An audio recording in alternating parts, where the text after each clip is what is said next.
You just crossed over into the female zone. I have a genuine question for the men out there. Is there a point when a woman is single and like genuinely happy being single? I'm not saying like, oh, I wish someone would come into my life. Like, no, she is happy to sleep alone in her bed without a CPAP machine or beard hairs in the sink or some guy coming up behind her, giving her a big hug, being like, you want some of this? No, sir, I would like a Xanax. I digress. But the very second we are back to feeling like that, is there like a bat signal that you all send up into the universe? Like, what is it about men who are like, this is the time I'm going to go in. This is the time I'm going to woo her. This is the time I'm going to give her all I got and then ghost her or disappear or be like, I'm not ready for a relationship. Is there like a group message I'm missing? Is there a secret code or something out there? Are there birds that have been trained in Morse code going out telling a man, it's your time? I'm genuinely curious. What? Bro, what are you talking about, man?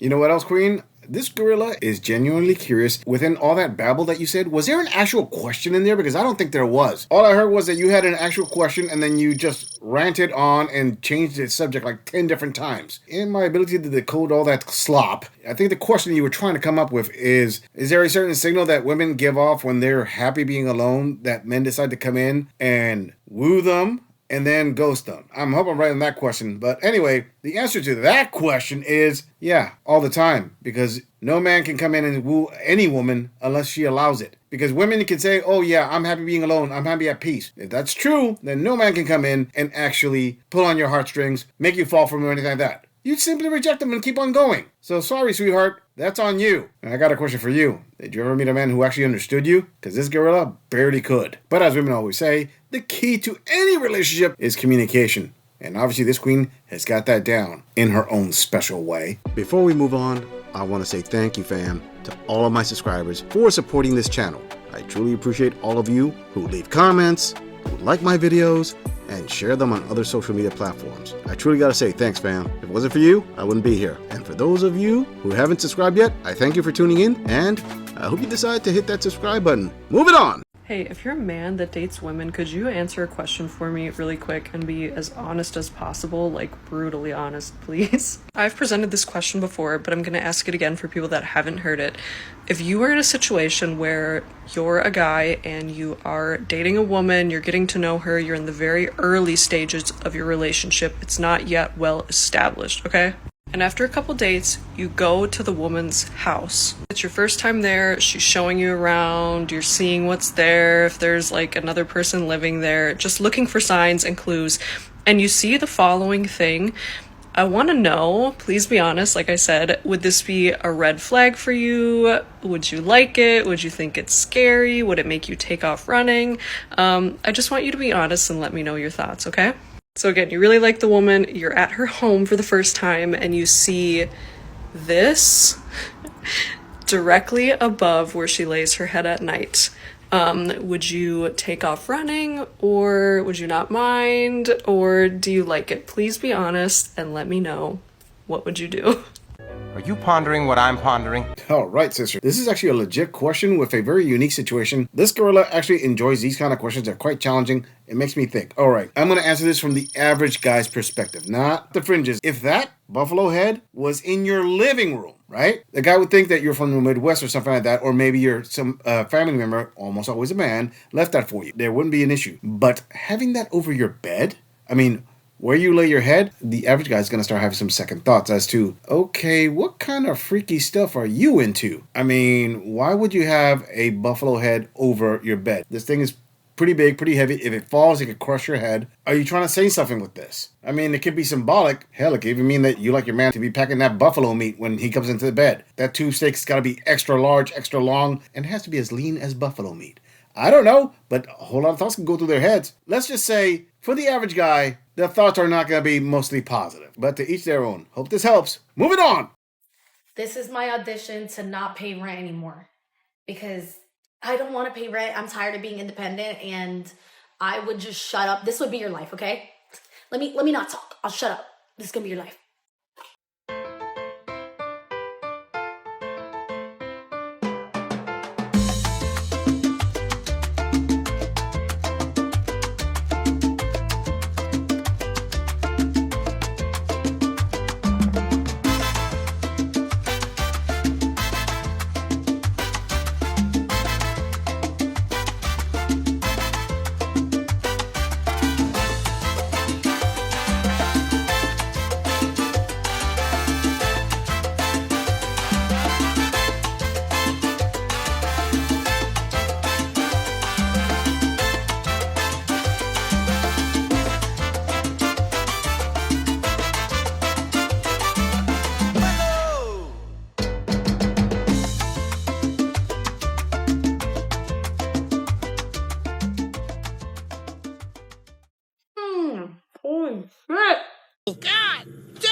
Thanks, noob. This guy gets it. All right there, sister. You got the right combination going for you. I mean, you got the cutes, and you're willing to get into the kitchen and prepare the man a sandwich. That's part of the equation. I'll give it to you. And that little display that you put on, okay. You know what? I'm going to say it from right now. You actually can get a man. Now, whether the sandwich and the cuteness is enough for you not to have to pay the bills, kind of. For younger men, probably, but then you're going to have to add more to that because they're going to want children. Let me just say it. If you want a guy to maintain your life, to pay all your bills, and keep you in a decent lifestyle, basically, sandwiches alone aren't going to cut it. They want to procreate. They want a family. They want children. But you look like you're young enough to do it. So this girl is going to applaud you, going to give you credit. You got part of the formula down. But I have a follow-up question. What are you actually looking for? I mean, do you already have like a child from a previous baby daddy and you just want like an older man to pay for your bills and help you raise the kid? Because if that's the case, cuteness and sandwich, is that going to be enough? Well, depends if you're going to settle for like a blue pill beta simp with money. But this gorilla is not blind or dumb. I'll be the first to tell you, yeah, you can find it. Keep it up. A fool and his money, right? They're going to get what they pay for. And if they want to overpay for a sandwich, well, hell, it's their decision to make. Good luck there, sister. I like your style. Moving on. Can I be honest without getting a lot of crazy feedback? Being honest. So I went back to online dating, right? So I know it's trash. You don't have to tell me. I haven't done it for over a year. I get on and then in 1 week I'm off because I remember what trash it is. So I just went back on because I've been single for 21 years. There has to be somebody out there who's like me or something. Anyway, but every profile I look at, I go, is he serial? Is he going to be a narcissist, a gaslighter, an abuser? I can't. And then I just swipe. I can't do it. The media and stuff that's posted on social media has so many people thinking that this is what we're in. And I know it's not fair, but it's just the truth, if I'm being honest. And it's kind of scary. I guess just meeting somebody in the grocery store is much better. Hope you'll have a good day.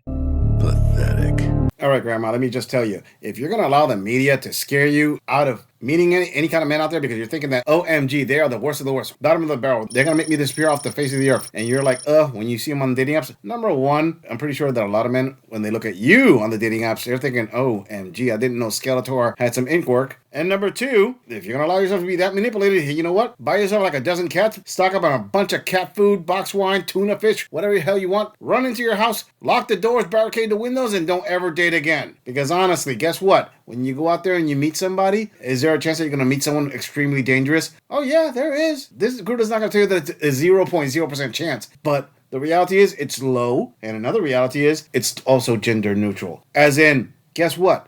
There are dangerous women out there for men too. In fact, I would argue to say that dating is more dangerous for men than it is for women. You take it to the extreme thinking, OMG, they're going to chop me up into little pieces and put me in a plastic bag. Women, to hurt men, don't have to go to the extremes. Oh, I'm going to go out on a date with her and she's going to call the cops and hit me with a false accusation. Next thing I know, I'm in jail. Even though it's supposed to be innocent till proven guilty, I'm getting treated like guilty till proven innocent. But hey, I got a better suggestion. Go out and live in a cabin in the woods. Choose the bear. Moving on.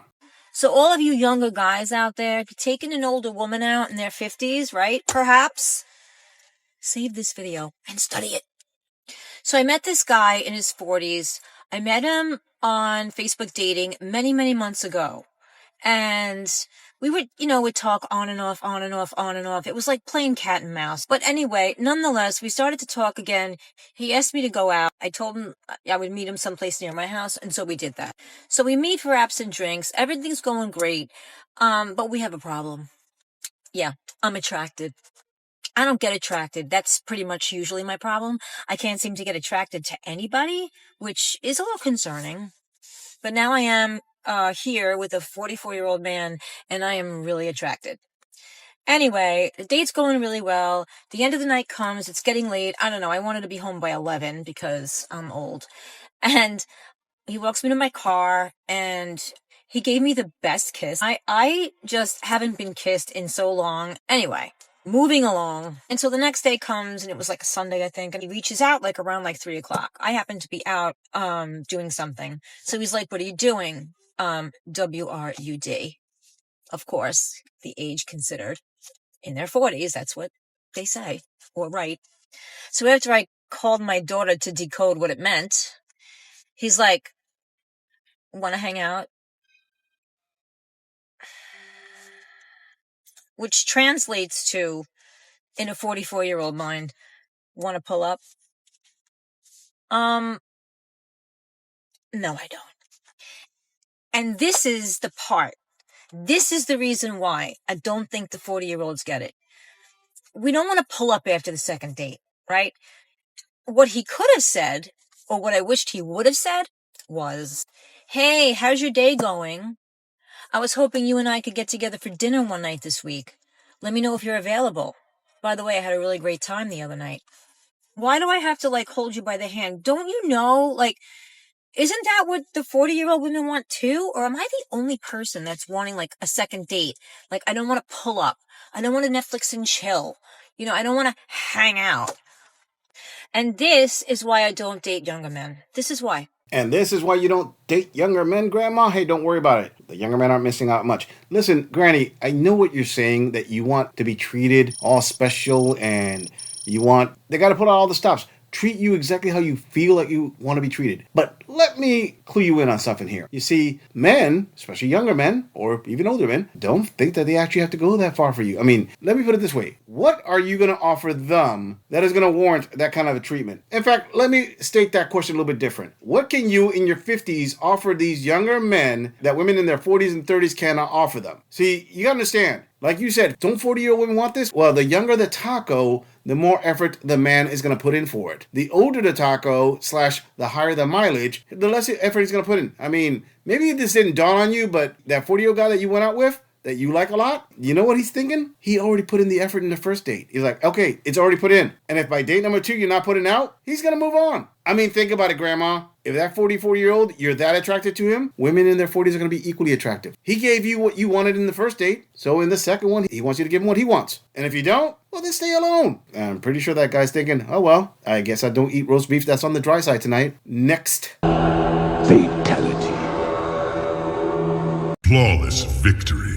I'm just saying, if you enjoy this audit, click on the video in the end screen for more content. If you would like to support the channel, please follow the link in the description to donate to our beer fund, or like, subscribe, and share this video on other social media platforms. If you agree or disagree with anything about this audit, please let us know in the comments. I'm going to leave this audit right here. I'll see all of you in the next episode.